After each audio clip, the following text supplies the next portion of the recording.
왜 그렇게까지 하세요, 어머니? 쾅! 손바닥이 허공을 가르며 노인의 얼굴을 때렸고 순간 거실의 공기가 얼어붙었습니다. 70이 넘은 여인은 아무 말도 하지 않았습니다. 붉게 번진 뺨 위로 시간이 멈춘 듯 고요가 흘렀습니다. 눈앞에서 자신이 품에 안고 키운 아들이 손을 올렸다는 사실이 믿기지 않았던 거죠. 며느리는 한쪽에서 고개를 돌리며 비웃음을 삼켰습니다. 이제 그만 좀 하세요. 세상 다 어머니 거 아니에요. 그 한마디가 뺨보다 더 아팠습니다. 남편이 세상을 떠난 뒤 이 집안의 온기가 이렇게 식을 줄은 몰랐습니다. 그날 밤 할머니는 조용히 오래된 장롱을 열었습니다. 남편이 살아있을 때 남겨둔 봉투 하나가 그 안에 있었습니다. 혹시라도 일이 잘못되면 이걸 내 이름으로 쓰게. 남편의 낮은 목소리가 귓가를 스쳤습니다. 그녀는 천천히 봉투를 쓰다듬으며 미소를 지었습니다. 그래요, 이제 내가 당할 일은 없겠지요. 며느리와 아들이 몰락의 길로 들어서던 바로 그날, 모든 것은 이미 오래전부터 준비되어 있었습니다. 이야기 시작 전 구독 꾹 눌러주시고 지금 어느 지역에서 보고 계신지 댓글로 알려주세요. 제가 직접 반갑게 인사드리겠습니다. 서울 강남의 한 고급 주택가. 순자 씨는 오늘도 아침 일찍 일어나 가족들을 위한 아침 준비를 하고 있었습니다. 70이 넘은 나이에도 허리 한 번 굽히지 않고 부지런히 움직이는 모습이 인상적이었습니다. 이른 새벽 5시.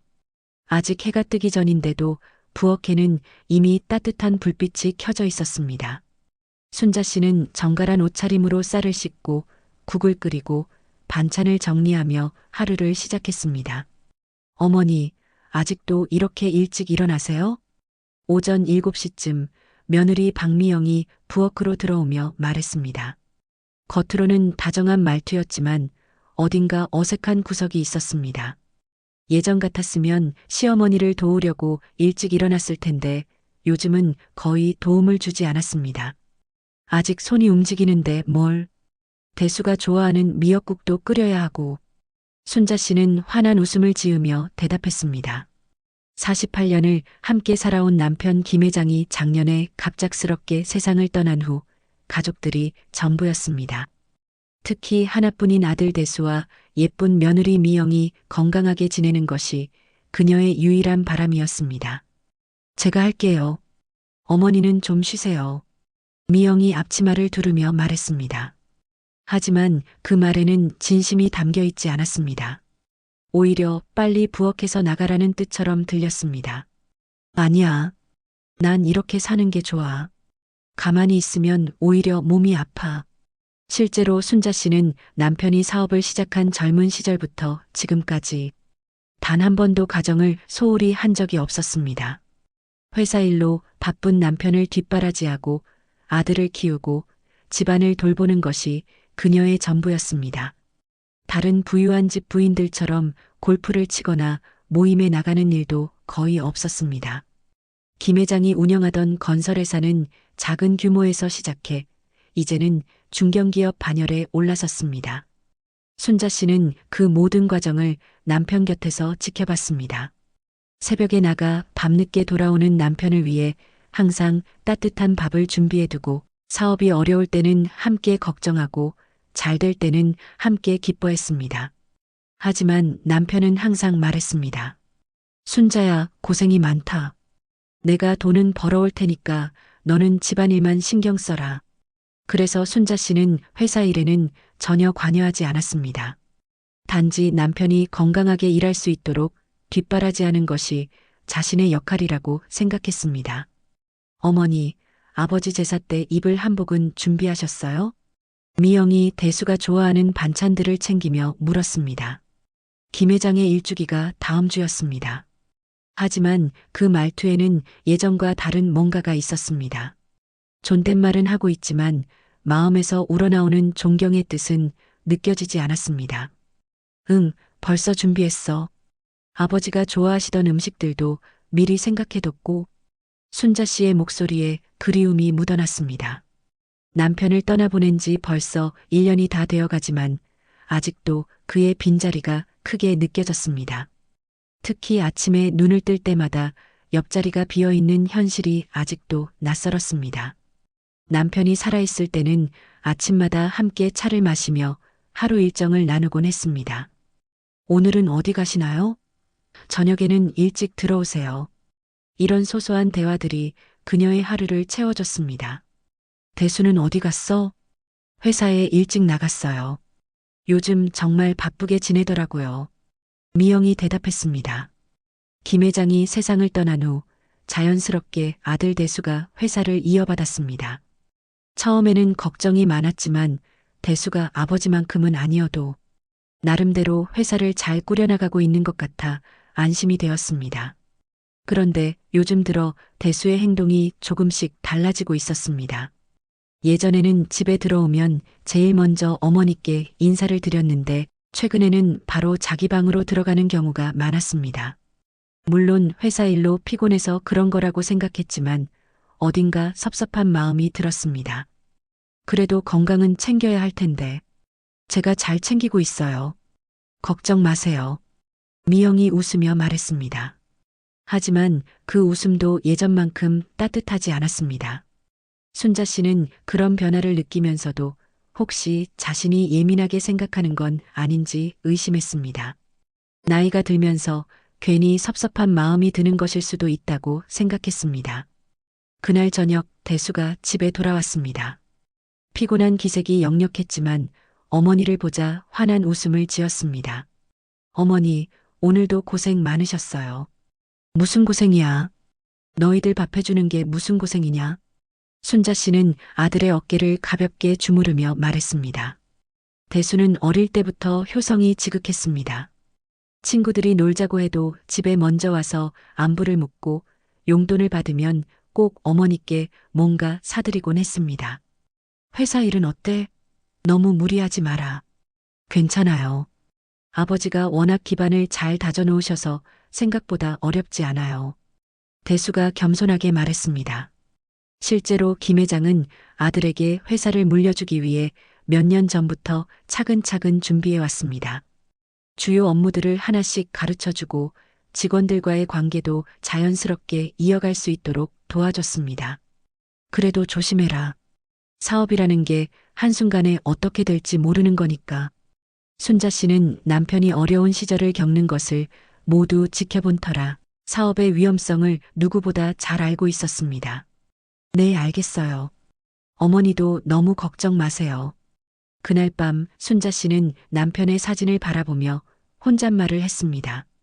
여보, 우리 대수가 정말 잘하고 있어요. 아직 서툰 부분도 있지만 성실하게 노력하는 모습이 당신을 많이 닮았어요. 남편의 사진 속 미소가 유독 따뜻하게 느껴지는 밤이었습니다. 순자 씨는 이런 평범하지만 따뜻한 일상이 계속 이어지기를 바랐습니다. 하지만 그녀는 아직 몰랐습니다. 곧 이 모든 것이 바뀌게 될 거라는 사실을 말입니다. 김 회장의 일주기가 지나고 한 달이 흘렀습니다. 순자 씨는 점점 이상한 기분을 느끼기 시작했습니다. 처음에는 자신의 착각이라고 생각했지만 시간이 지날수록 가족들의 태도가 확실히 달라졌다는 것을 부인할 수 없었습니다. 가장 먼저 눈에 띈 변화는 식사 시간이었습니다. 예전에는 온 가족이 함께 모여 저녁을 먹는 것이 당연했습니다. 김 회장이 아무리 바빠도 가족과의 저녁 식사만큼은 소중히 여겼거든요. 하지만 이제는 대수와 미영이 함께 늦은 시간에 들어와서 둘이서만 식사하는 경우가 많아졌습니다. 어머니는 먼저 드세요. 저희는 좀 늦을 것 같아요. 미영이 이런 말을 하는 횟수가 늘어났습니다. 처음에는 회사 일 때문이라고 생각했지만 나중에 알고 보니 둘이서 밖에서 외식을 하고 오는 경우가 대부분이었습니다. 어느 날 저녁 순자 씨는 혼자서 조용한 식탁에 앉아 저녁을 먹고 있었습니다. 정성스럽게 준비한 음식들이 상위에 가득했지만 혼자 먹는 밥은 왠지 맛이 없었습니다. 이때 대수와 미영이 들어왔습니다. 어머니, 저희 밖에서 먹고 왔어요. 대수가 말했습니다.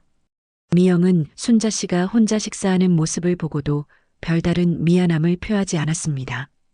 오히려 귀찮다는 듯이 자기 방으로 향했습니다. 그래, 많이 먹었니? 순자 씨는 억지로 웃음을 지으며 물었습니다. 네, 회사 사람들과 회식이 있었거든요. 하지만 순자 씨는 알고 있었습니다. 둘이서만 고급 레스토랑에 다녀온 것을요.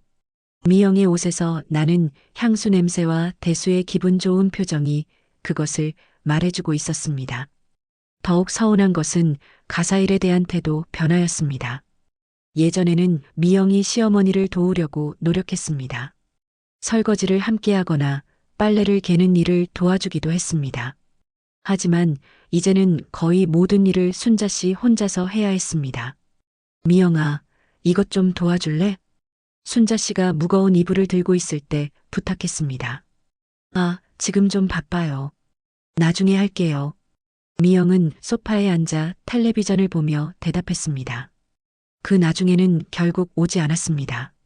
순자 씨는 결국 혼자서 모든 일을 처리해야 했습니다.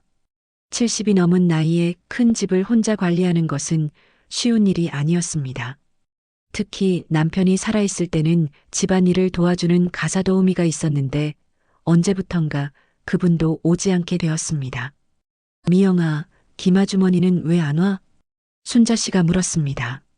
아, 그분 그만두셨어요. 요즘 경기가 안 좋아서 조금 절약해야 할 것 같아서요. 미영이 무심하게 대답했습니다. 하지만 순자 씨는 의아했습니다. 회사가 잘 되고 있다고 했는데 왜 갑자기 절약해야 한다는 건지 이해할 수 없었습니다. 더욱 충격적인 것은 며칠 후 미영이 비싼 명품 가방을 들고 들어온 모습이었습니다. 수백만 원은 좋게 될 것 같은 가방이었습니다. 와, 예쁘다.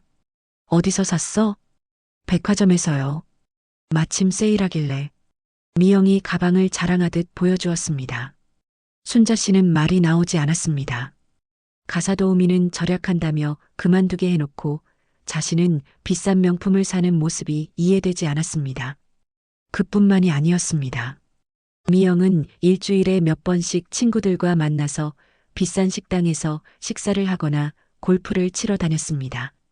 예전에는 그런 모임에 가기 전에 꼭 시어머니께 양해를 구했는데 이제는 그냥 나간다고 통보만 할 뿐이었습니다. 어머니, 저 친구들 만나고 올게요. 응, 그래. 언제 들어와? 늦을 것 같아요. 저녁은 밖에서 먹을게요. 이런 대화가 일상이 되었습니다. 순자 씨는 혼자 남겨지는 시간이 점점 많아졌습니다. 가장 가슴 아픈 것은 아들 대수의 변화였습니다. 예전에는 어머니와 이런저런 이야기를 나누는 것을 좋아했습니다. 회사에서 있었던 일이나 어려움을 털어놓기도 했고 어머니의 조언을 구하기도 했습니다. 하지만 이제는 집에 들어와도 인사만 하고 자기 방으로 들어가거나 미영과만 대화를 나누었습니다. 순자 씨가 말을 걸어도 대답이 시큰둥했습니다. 대수야, 오늘 회사는 어땠어? 그냥 그래요. 무슨 일 있었어? 피곤해 보이는데. 아니에요. 괜찮아요. 예전 같았으면 자세히 설명해 주었을 텐데 이제는 이렇게 간단한 대답만 돌아왔습니다. 순자 씨는 아들이 자신을 멀리하는 것 같아 속상했습니다. 더욱 이상한 것은 부부끼리만 하는 대화가 많아진 것이었습니다. 순자 씨가 있는 곳에서는 중요한 이야기를 하지 않는 것 같았습니다. 예전에는 회사 일이나 집안일에 대해서도 함께 상의했는데 이제는 완전히 배제된 기분이었습니다. 어느 날 밤 순자 씨는 우연히 대수와 미영이 나누는 대화를 들었습니다. 회사 주식 이전 절차는 언제 끝나? 다음 주면 완전히 정리될 거야. 다행이다. 이제 진짜 우리 것이 되는 거네. 그러게. 아버지가 너무 일찍 돌아가신 게 아쉽지만 순자 씨는 가슴이 철렁했습니다. 그들이 나누는 대화에서 자신은 완전히 제외되어 있었습니다. 마치 이 집에서 자신은 없는 사람 취급을 받는 것 같았습니다. 그날 밤 순자 씨는 잠을 이룰 수 없었습니다. 남편의 사진을 바라보며 눈물이 났습니다. 여보, 당신이 없으니까 이렇게 되는 거예요? 우리가 이렇게 키운 대수가 정말 이럴 리가 없는데. 하지만 남편은 대답해 줄 수 없었습니다. 순자 씨는 혼자서 이 모든 변화를 감당해야 했습니다. 그리고 점점 더 큰 변화가 기다리고 있다는 것을 아직 몰랐습니다. 사실 이 모든 변화는 김 회장이 세상을 떠난 그날부터 시작되었습니다. 그날을 되돌아보면 순자 씨는 지금 일어나고 있는 모든 일들의 전조를 느낄 수 있었습니다. 그날은 평범한 화요일 아침이었습니다. 김 회장은 평소와 다름없이 아침 6시에 일어나 운동을 하고 순자 씨가 준비한 아침을 든든히 먹었습니다. 오늘 중요한 미팅이 있어서 좀 늦을 것 같아. 그래요? 몸 조심하세요. 요즘 너무 무리하시는 것 같아. 괜찮아. 이 프로젝트만 마무리하면 한결 여유로워질 거야. 김 회장은 늘 그렇듯 자신감에 찬 목소리로 말했습니다. 그리고 순자 씨의 볼에 가벼운 키스를 하고 집을 나섰습니다. 그것이 마지막 대화가 될 줄은 꿈에도 몰랐습니다. 오후 3시쯤이었습니다. 순자 씨는 집에서 저녁 준비를 하고 있었는데 갑자기 전화벨이 울렸습니다. 여보세요? 혹시 김 회장님 부인이세요? 낯선 남자 목소리였습니다. 순자 씨는 불안한 예감이 들었습니다. 네, 그런데요. 저는 삼성병원 응급실 의사입니다. 남편분이 교통사고를 당해서 지금 응급실에 계십니다. 빨리 오세요. 그 순간 순자 씨의 머릿속이 하얗게 변했습니다. 급하게 택시를 타고 병원으로 달려갔지만 이미 늦었습니다. 김 회장은 의식을 잃은 채 중환자실에 누워 있었고 의사는 고개를 저었습니다. 죄송합니다. 최선을 다했지만 순자 씨는 그 순간의 기억이 아직도 생생했습니다. 48년을 함께 살아온 남편이 차가운 시신이 되어 눈앞에 놓인 현실을 받아들일 수 없었습니다. 대수와 미영도 급히 병원으로 달려왔습니다. 처음에는 모두가 슬픔에 빠져 있었습니다. 특히 대수는 아버지의 갑작스러운 죽음을 받아들이지 못해 한참 동안 울었습니다. 아버지, 아직 할 말이 많았는데. 그때만 해도 가족들은 서로를 위로하며 슬픔을 나눴습니다. 하지만 장례식이 끝나고 일상으로 돌아오면서 조금씩 이상한 변화들이 시작되었습니다. 가장 먼저 눈에 띈 것은 대수의 태도였습니다. 아버지의 장례식이 끝나자마자 회사 일에 매달리기 시작했습니다. 물론 갑작스럽게 사장이 된 상황에서 바쁜 것은 당연했지만 뭔가 달랐습니다. 대수야, 너무 무리하지 마라. 아버지도 너무 급하게 하지 말라고 하실 거야. 순자 씨가 걱정스럽게 말했습니다. 어머니는 모르세요. 지금이 중요한 시기라고요. 대수의 대답에는 예전에 없던 날카로움이 있었습니다. 마치 어머니의 조언이 방해가 된다는 듯한 어조였습니다. 더욱 이상한 것은 회사 관련 서류들을 집에서 보는 일이 많아진 것이었습니다. 예전에는 김 회장이 집에 회사 일을 가져오는 것을 별로 좋아하지 않았는데 대수는 거의 매일 서류를 들고 와서 미영과 함께 검토했습니다. 이 부분은 어떻게 처리할까? 빨리 정리하는 게 좋을 것 같아. 그래, 서명만 받으면 끝이야. 이런 대화들이 자주 들렸지만 순자 씨는 그 내용을 정확히 알 수 없었습니다. 물어봐도 복잡한 회사 일이라서 라며 대충 넘어가곤 했습니다. 한 달 정도 지났을 때 순자 씨는 결정적인 변화를 느꼈습니다. 대수가 회사에서 공식적으로 사장 직책을 맡게 된 것입니다. 드디어 모든 서류가 정리됐어요. 대수가 기쁜 표정으로 말했습니다. 축하해, 여보. 이제 정말 사장이네. 미영도 환하게 웃었습니다. 순자 씨는 물론 아들이 아버지의 뒤를 이어 회사를 맡게 된 것을 기뻐했습니다. 하지만 뭔가 불편한 기분이 들었습니다. 마치 자신은 완전히 제외된 채 모든 일이 진행되는 것 같았습니다. 그런데 대수야, 회사 일은 어머니한테도 좀 설명해주면 안 될까? 아버지 살아계실 때는. 어머니는 그런 거 신경 쓰지 마세요. 제가 알아서 할게요. 대수의 대답은 단호했습니다. 예전 같았으면 절대 이런 식으로 말하지 않았을 텐데 이제는 마치 어머니를 어린아이 취급하는 것 같았습니다. 더욱 충격적인 것은 미영의 변화였습니다. 김 회장이 살아있을 때는 항상 조심스럽고 공손했던 미영이 이제는 점점 대담해지고 있었습니다. 어머니, 이제 집안 정리도 좀 해야 할 것 같아요. 집안 정리? 네, 너무 오래된 것들도 많고 관리하기도 힘들잖아요. 좀 더 효율적으로 바꿔보면 어떨까요?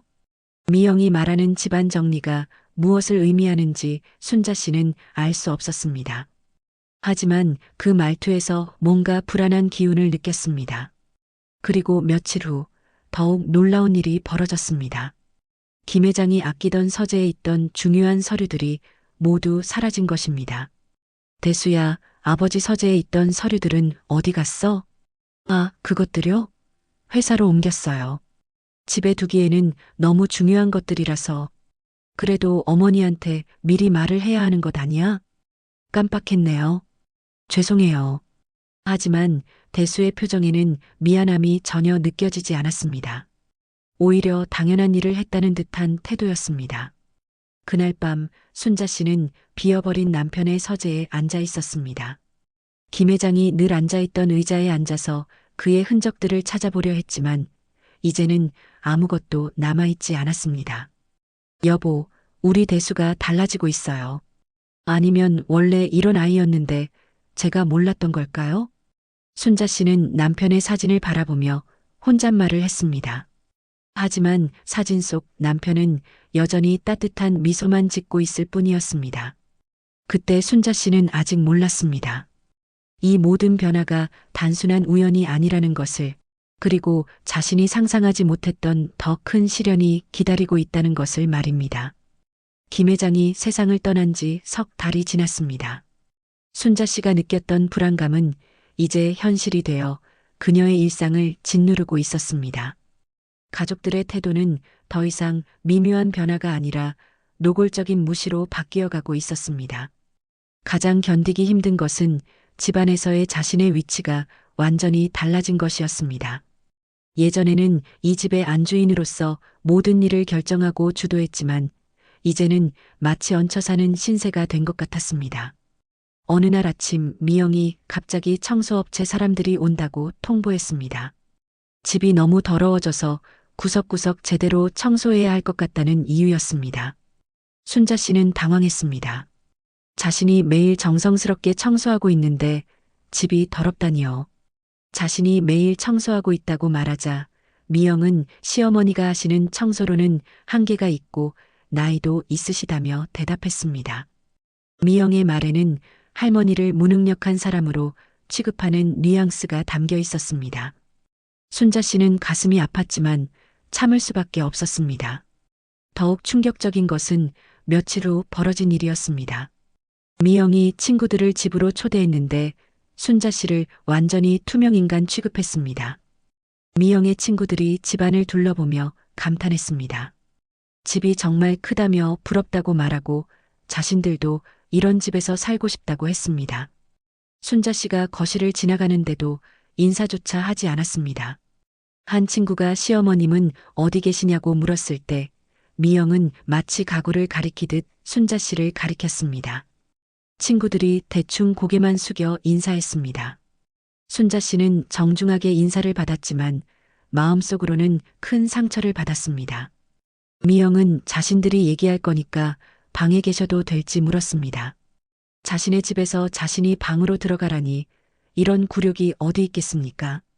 하지만 더 큰 충격은 그날 밤에 기다리고 있었습니다. 순자 씨는 우연히 대수와 미영의 대화를 듣게 되었습니다. 대수가 어머니 때문에 불편한 게 한두 가지가 아니라고 말했습니다. 미영도 맞다며 친구들도 오기 힘들고 뭘 하려고 해도 눈치 보인다고 했습니다.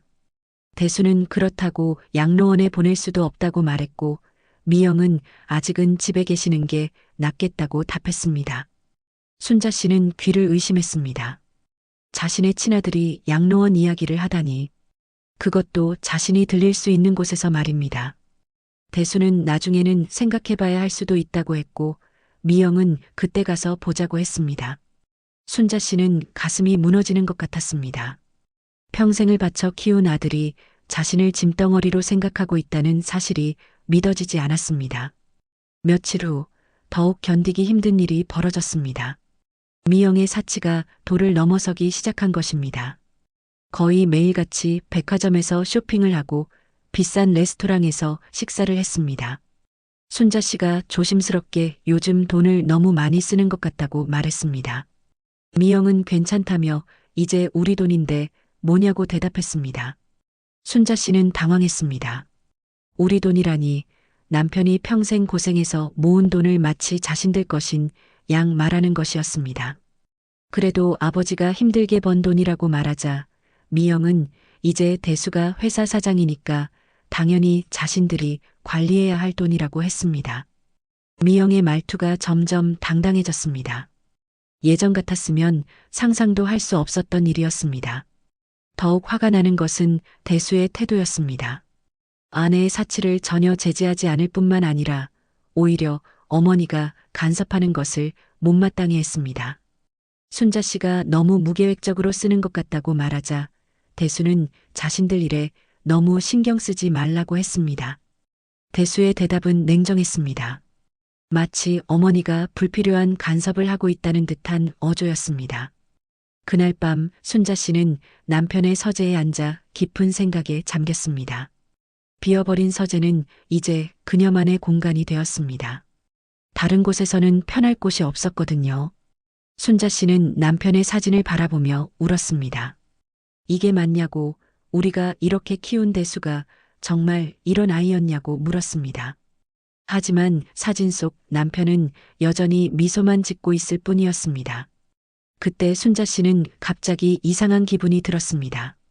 남편의 책상 서랍을 열어보고 싶어진 것입니다. 예전에는 한 번도 열어본 적이 없었지만 오늘은 왠지 열어봐야 할 것 같았습니다. 서랍을 열자 몇 장의 서류가 나왔습니다. 대부분은 회사 관련 서류였지만 그 중에 하나의 봉투가 눈에 띄었습니다. 봉투에는 순자에게라고 남편의 손글씨로 적혀 있었습니다. 순자 씨는 가슴이 두근거렸습니다. 남편이 자신에게 남긴 편지일까요? 하지만 뭔가 두려운 마음도 들었습니다. 혹시 좋지 않은 내용일까 봐서였습니다. 봉투를 들고 한참을 망설이던 순자 씨는 결국 그것을 다시 서랍에 넣었습니다. 아직은 열어볼 용기가 나지 않았습니다. 하지만 그녀는 알지 못했습니다. 그 봉투 안에 자신의 인생을 완전히 바꿀 수 있는 열쇠가 들어있다는 것을 말입니다. 그로부터 일주일이 지났습니다. 순자 씨의 마음속에는 계속해서 그 봉투가 맴돌고 있었습니다. 남편이 자신에게 무엇을 남겨두었을까 하는 궁금증과 함께 혹시 모를 불안감도 함께 자라나고 있었습니다. 하지만 봉투를 열어볼 겨를도 없이 더 큰 사건이 터졌습니다. 미영의 돈 쓰는 버릇이 정말로 도를 넘어선 것입니다. 이번에는 무려 500만 원짜리 목걸이를 사온 것이었습니다. 순자 씨는 미영이 새로운 목걸이를 자랑하는 모습을 보며 가슴이 답답해졌습니다. 김 회장이 그렇게 아껴가며 모은 돈을 이렇게 함부로 쓰는 것을 보고만 있을 수는 없었습니다. 더 이상 참을 수가 없었습니다. 그날 오후 순자 씨는 미영을 따로 불러 이야기를 나누려 했습니다. 미영은 귀찮다는 표정을 숨기지 않았지만 어쩔 수 없이 따라왔습니다. 순자 씨는 조심스럽게 돈 문제에 대해 이야기를 꺼냈습니다. 하지만 미영의 반응은 예상과 달랐습니다. 오히려 시어머니가 왜 자신들의 돈 쓰는 것까지 간섭하느냐며 따져 물었습니다. 이제 대수가 회사 사장이니까 당연히 자신들 돈이라는 식으로 말했습니다. 순자 씨는 아버지가 힘들게 번 돈이라고 설명했지만 미영은 전혀 들으려 하지 않았습니다. 오히려 더욱 당당해하며 시어머니에게 가만히 있으라고 말했습니다. 그 말투에는 예전과는 완전히 다른 건방진 태도가 드러나 있었습니다. 그 순간이었습니다. 순자 씨의 참을성이 한계에 달했습니다. 그동안 꾹꾹 눌러왔던 분노가 터져나왔습니다. 평생을 착하게만 살아온 그녀였지만 이런 모욕은 견딜 수가 없었습니다. 순자 씨는 미영에게 남의 돈을 이렇게 함부로 써도 되는 거냐고 소리쳤습니다.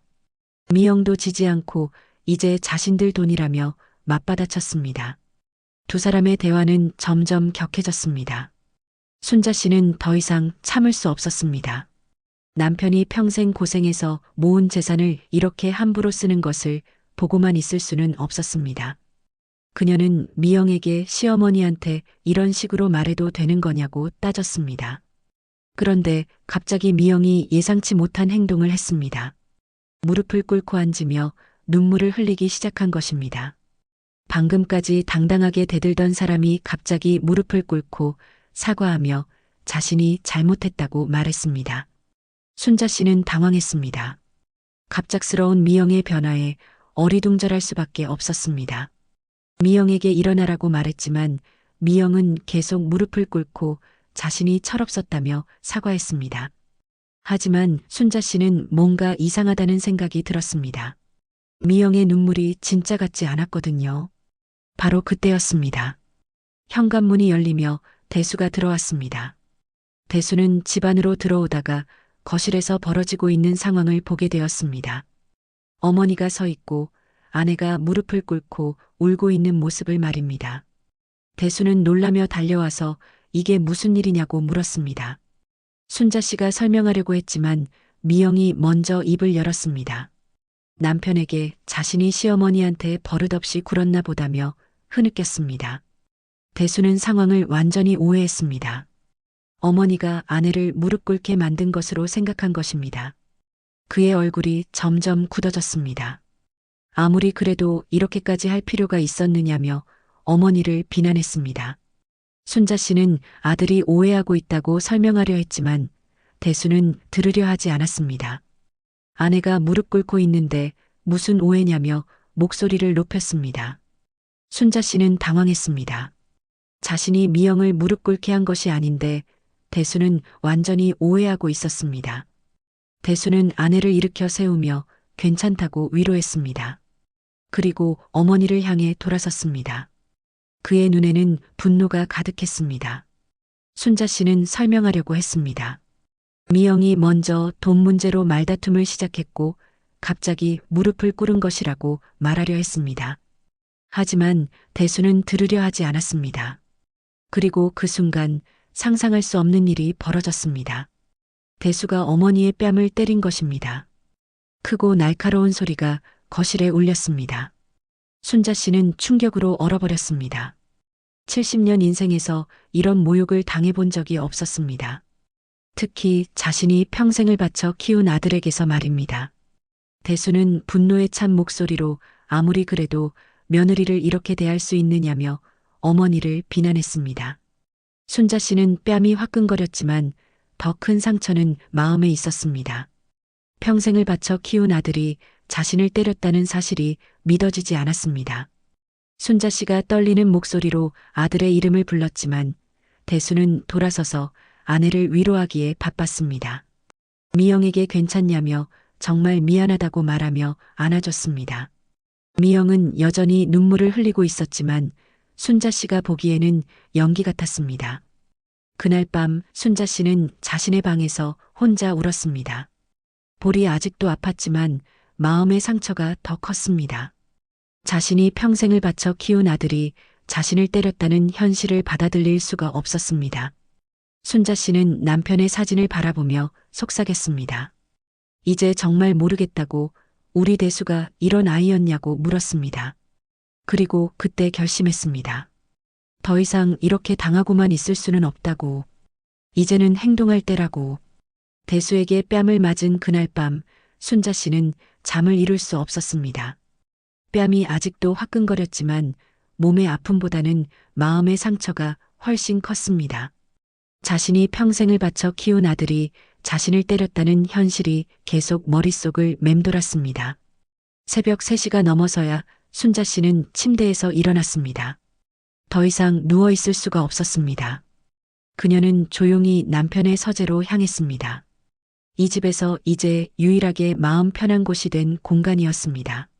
서재에 앉아 남편의 사진을 바라보던 순자 씨는 문득 며칠 전 발견했던 봉투가 생각났습니다.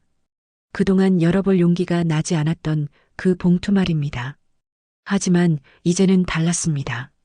더 이상 잃을 것도 없었고 무엇보다 남편이 자신에게 무엇을 남겨두었는지 알고 싶었습니다. 순자 씨는 떨리는 손으로 서랍을 열었습니다. 순자에게라고 적힌 봉투가 여전히 그 자리에 있었습니다. 봉투를 꺼내 들고 한동안 망설이던 그녀는 결국 조심스럽게 봉투를 뜯었습니다. 봉투 안에는 편지 한 통과 함께 여러 장의 서류가 들어 있었습니다. 먼저 편지를 펼쳐든 순자 씨의 눈에 남편의 친숙한 글씨체가 들어왔습니다. 순자야, 이 편지를 읽고 있다는 것은 내가 세상을 떠났다는 뜻이겠지. 미안하다. 더 오래 곁에 있어주지 못해서. 편지의 첫 줄을 읽자마자 순자 씨의 눈에서 눈물이 흘러내렸습니다. 남편의 목소리가 들리는 것 같았습니다. 편지는 계속되었습니다. 김 회장은 자신이 사업을 하면서 항상 불안했던 것이 가족들의 안전이었다고 썼습니다. 혹시 자신에게 무슨 일이 생겼을 때 순자 씨가 혼자 남겨질 상황을 대비해서 미리 준비해둔 것들이 있다고 했습니다. 순자야, 너는 아마 놀랄 거야. 사실 회사의 진짜 소유주는 너야. 내 명의로 되어 있는 모든 것들이 실제로는 내 이름으로 되어 있어. 순자 씨는 편지를 읽으며 점점 더 놀라게 되었습니다. 남편이 왜 이런 일을 했는지, 그리고 왜 자신에게 말하지 않았는지 이해할 수 없었습니다. 편지에는 그 이유가 자세히 설명되어 있었습니다. 김 회장은 사업을 하면서 많은 위험을 감수해야 했고, 혹시 모를 상황에 대비해서 가장 신뢰할 수 있는 사람인 아내 이름으로 모든 것을 정리해 두었다는 것입니다. 물론 너는 이런 일에 관심이 없다는 걸 알고 있어. 그래서 평소에는 말하지 않았어. 하지만 혹시 내가 없을 때 누군가 너를 괴롭히거나 무시한다면 이 서류들을 사용해. 너에게는 그럴 권리가 있어. 순자 씨는 편지와 함께 들어있던 서류들을 하나씩 살펴봤습니다. 정말로 회사의 실제 소유권이 자신에게 있다는 것을 증명하는 문서들이었습니다. 법적으로 완벽하게 정리된 서류들이었습니다. 하지만 가장 충격적인 것은 편지의 마지막 부분이었습니다. 그리고 순자야, 대수에 대해서 말해야 할 것이 있어. 미안하다. 이런 식으로 알게 되어서 정말 미안해. 대수는 우리가 입양한 아이야. 순자 씨는 편지를 읽다가 손이 떨려서 편지를 놓을 뻔했습니다. 대수가 입양하라니? 이런 일이 있을 수 있나요? 편지는 계속해서 그 경위를 설명했습니다. 김 회장과 순자 씨는 결혼 초기에 아이가 생기지 않아 고민하던 중 대수를 입양했다는 것입니다. 하지만 아이가 너무 어렸기 때문에 본인은 전혀 모르고 자랐다고 했습니다. 처음에는 대수가 어느 정도 크면 말해주려고 했어. 하지만 시간이 지나면서 굳이 말할 필요가 있을까 싶었어. 대수는 정말 우리 친아들 같았거든. 하지만 지금 이 편지를 읽고 있다는 것은 아마 상황이 좋지 않다는 뜻일 거야. 순자 씨는 모든 것이 이해되기 시작했습니다. 왜 남편이 이런 준비를 해두었는지, 그리고 왜 이제서야 이런 사실을 알게 되었는지 말입니다. 편지의 마지막에는 남편의 당부가 적혀 있었습니다. 이 정보를 어떻게 사용할지는 순자 씨의 판단에 맡긴다는 것이었습니다. 하지만 절대로 혼자서 모든 것을 감당하려 하지 말고 필요하다면 주저하지 말고 도움을 요청하라는 것이었습니다. 순자야, 너는 평생 누구에게도 피해를 주지 않고 착하게 살았어. 하지만 때로는 자신을 지킬 줄도 알아야 해. 이 서류들이 그 무기가 되어줄 거야. 편지를 다 읽은 순자 씨는 한동안 말을 잃고 앉아 있었습니다.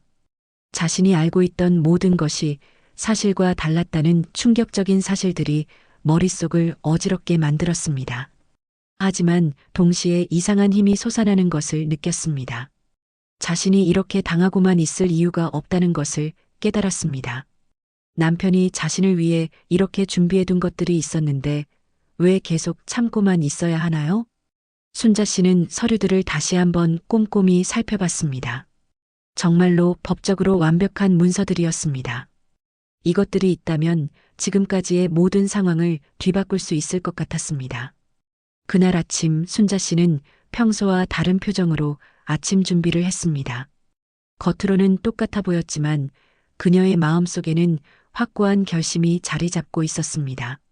미영과 대수가 아침 식사를 하러 내려왔을 때 순자 씨는 조용히 그들을 지켜봤습니다. 어제까지만 해도 자신을 무시하고 함부로 대했던 그들이 이제는 다르게 보였습니다. 어머니, 뭔가 다르세요. 괜찮으세요? 대수가 물었습니다. 아마도 어머니의 표정에서 뭔가 변화를 느꼈나 봅니다. 응, 괜찮아. 아주 괜찮아. 순자 씨가 미소를 지으며 대답했습니다. 하지만 그 미소에는 어제까지와는 완전히 다른 의미가 담겨 있었습니다. 이제 진짜 게임이 시작될 것입니다. 순자 씨가 남편의 편지를 발견한 지 사흘이 지났습니다. 그동안 그녀는 겉으로는 평소와 똑같이 행동했지만 마음속으로는 치밀하게 계획을 세우고 있었습니다. 남편이 남겨준 서류들을 바탕으로 어떻게 행동할지 신중하게 생각했습니다. 그 사흘 동안 대수와 미영의 행동은 더욱 노골적이 되었습니다. 어머니를 때린 일에 대해서는 전혀 사과하지 않았고 오히려 더욱 당당하게 굴었습니다. 마치 이제는 자신들이 이 집의 주인이라는 듯이 행동했습니다. 특히 미영의 사치는 정도를 넘어섰습니다. 하루는 수천만 원짜리 반지를 사왔고 또 다른 날에는 고급 외제차 구입을 검토한다며 대수와 상의하는 모습을 보였습니다. 순자 씨 앞에서 대놓고 이런 이야기를 하는 것은 일종의 과시이자 도발이었습니다. 어머니, 저희가 새 차 살 거예요. 미영이 일부러 순자 씨에게 말했습니다. 새 차? 네, 대수 차도 오래됐고 제 차도 필요해서요. 두 대 다 바꿀 생각이에요. 순자 씨는 아무 말 하지 않았습니다. 예전 같았으면 돈이 너무 많이 든다며 걱정했겠지만 이제는 달랐습니다. 그저 조용히 듣고만 있었습니다. 그런 순자 씨의 반응이 오히려 미영을 당황스럽게 만들었습니다. 분명히 뭔가 말을 할 줄 알았는데 전혀 반응이 없으니 이상했습니다. 하지만 미영은 시어머니가 포기했나 보다 생각했습니다. 그날 오후 순자 씨는 조용히 집을 나섰습니다. 남편이 다니던 법무법인을 찾아가기 위해서였습니다. 편지에 적혀있던 변호사 이름을 기억하고 있었거든요. 법무법인에 도착한 순자 씨는 접수 직원에게 김 회장의 부인이라고 소개했습니다. 곧 나이 지긋한 변호사가 나와서 그녀를 맞았습니다. 사모님, 그동안 안녕하셨습니까? 사장님 떠나신 후 연락을 못 드렸는데. 변호사는 정말 반가워하며 순자 씨를 맞았습니다. 선생님, 제가 오늘 온 이유가 있어요. 순자 씨는 남편이 남긴 서류들을 꺼내 보였습니다. 변호사는 서류들을 확인하더니 고개를 끄덕였습니다. 아, 사장님이 미리 말씀해 주셨죠. 혹시 사모님이 이 서류들을 가지고 오시면 도와드리라고 하셨습니다. 변호사의 설명에 따르면 김 회장은 몇 년 전부터 이런 상황을 대비해서 법적 절차를 준비해 두었다고 했습니다. 순자 씨 명의로 되어 있는 모든 재산과 회사 지분이 법적으로 완벽하게 보호받을 수 있도록 말입니다. 사모님께서 원하신다면 언제든지 회사의 실질적인 운영권을 행사하실 수 있습니다. 그럼 지금 회사를 운영하고 있는 대수는 어떻게 되는 건가요? 법적으로는 사모님의 허가 하에 임시로 운영하고 있는 것입니다. 언제든지 그 권한을 회수하실 수 있어요. 순자 씨는 변호사와 긴 시간 상담을 했습니다. 자신이 어떤 권리를 가지고 있는지, 그리고 그 권리를 어떻게 행사할 수 있는지에 대해 자세히 들었습니다. 상담이 끝난 후 순자 씨는 새로운 기분으로 집에 돌아왔습니다. 이제 확실해졌습니다. 자신에게는 모든 것을 바꿀 수 있는 힘이 있다는 것을 말입니다. 집에 돌아온 순자 씨를 본 미영이 어디 다녀왔느냐고 물었습니다.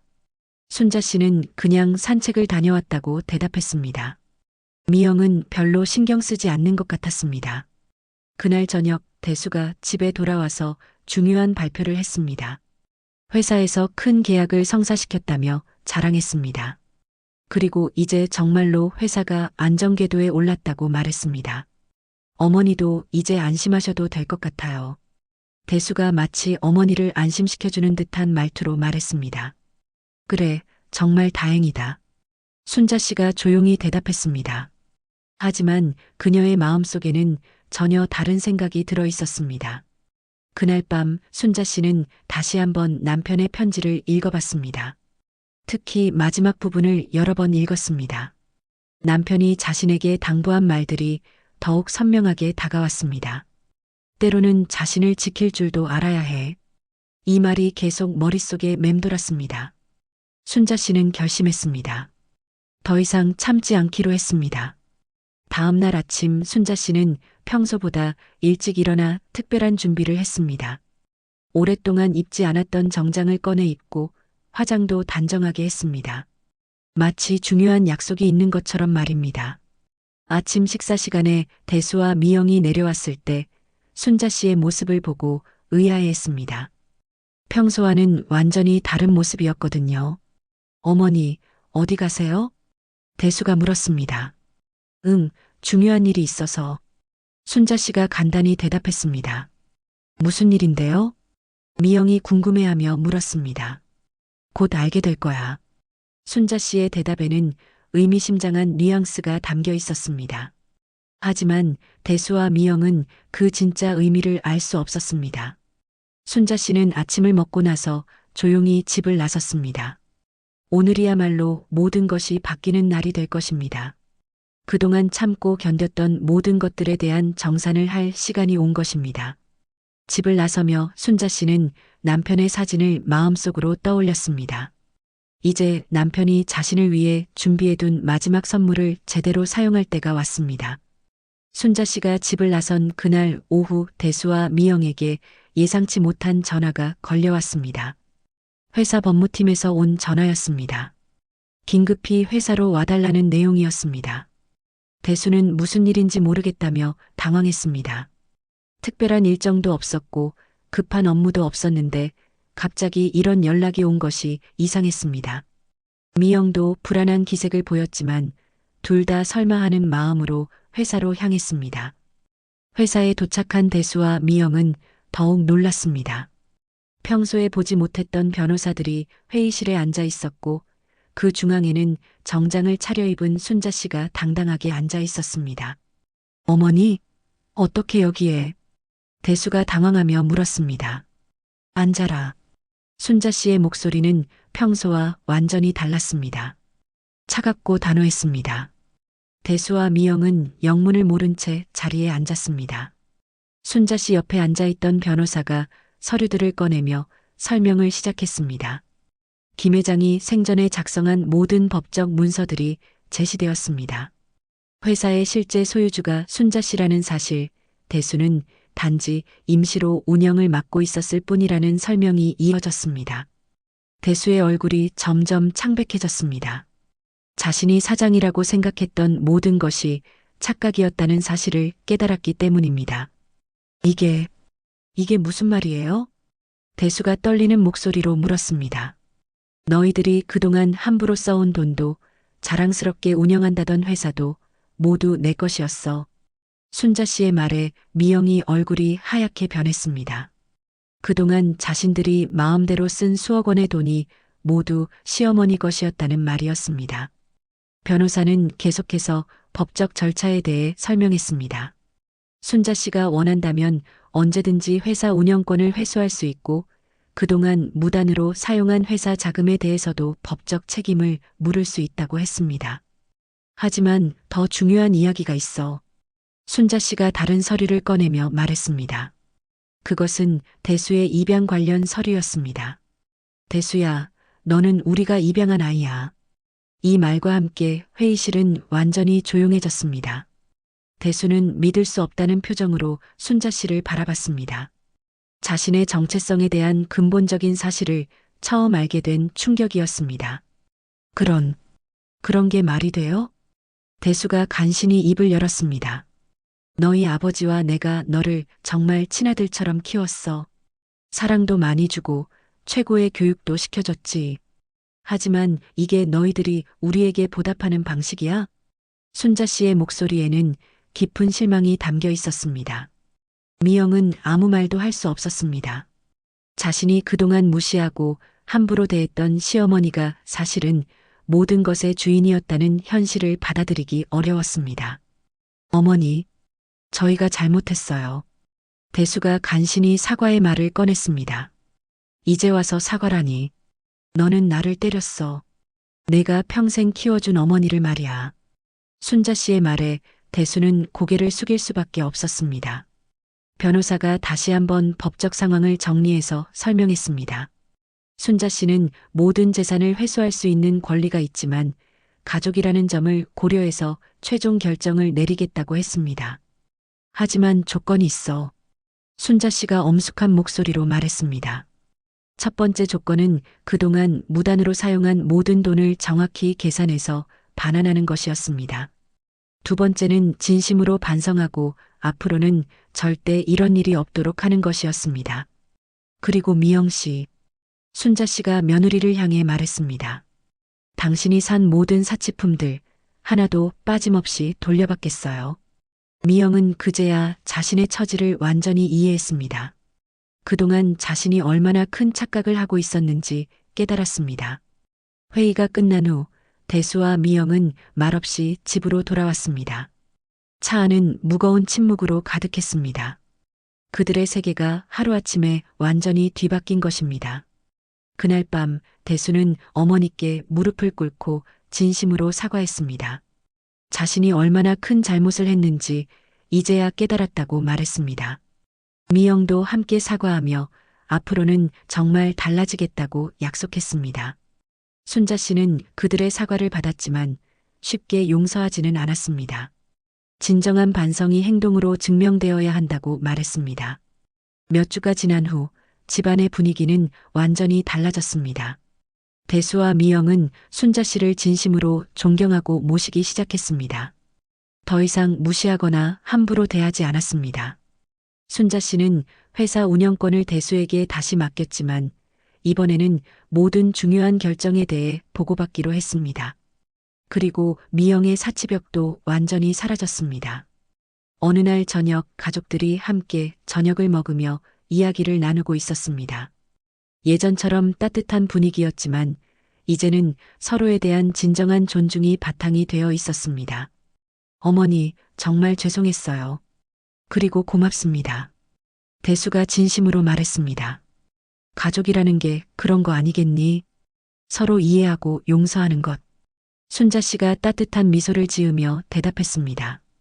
그날 밤 순자 씨는 남편의 사진 앞에 앉아 혼잣말을 했습니다.